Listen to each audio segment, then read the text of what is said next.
അധ്യാപകർക്കും സർക്കാർ ജീവനക്കാർക്കും DA നിഷേധിച്ച സംസ്ഥാന സർക്കാർ ഉത്തരവ് കത്തിച്ച് KPSTA മലപ്പുറം ജില്ലാ കമ്മിറ്റി പ്രതിഷേധ ജ്വാല തീർത്തു. ജില്ലയിലെ 17 ഉപജില്ലാ കേന്ദ്രങ്ങളിലും പരിപാടി നടന്നു.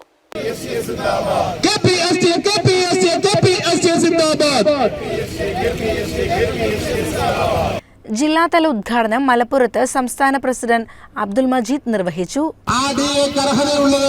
ആ മാസം മുതൽ അതിന് അർഹതപ്പെടുത്തിക്കൊണ്ട് അതിന് ആനുകൂല്യം പ്രഖ്യാപിച്ചുകൊണ്ട് ആ പണമായി കിട്ടുന്നത് വരെയുള്ള കാലയളവ് PF-ലേക്ക് മെർജ് ചെയ്യുന്ന രീതിയിലുള്ള ഒരു ഉത്തരവുകളാണ് ഇക്കാലമത്രയും ഇതിനു മുമ്പ് വന്ന മുഴുവൻ ഭരണാധികാരികളും പുറത്തിറക്കിയതെങ്കിൽ സഖാവ് പിണറായിയുടെ നേതൃത്വത്തിലെ ഗവൺമെന്റ് സഖാവ് ബാലഗോപാലിന്റെ നേതൃത്വം കൊടുക്കുന്ന ധനകാര്യ വകുപ്പ്.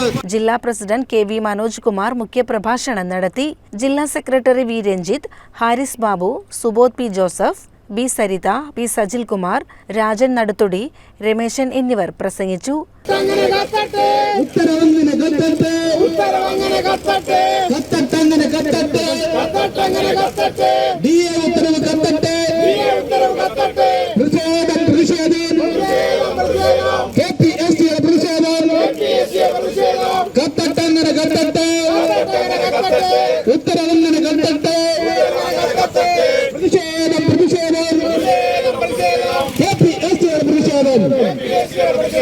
CCN മലപ്പുറം.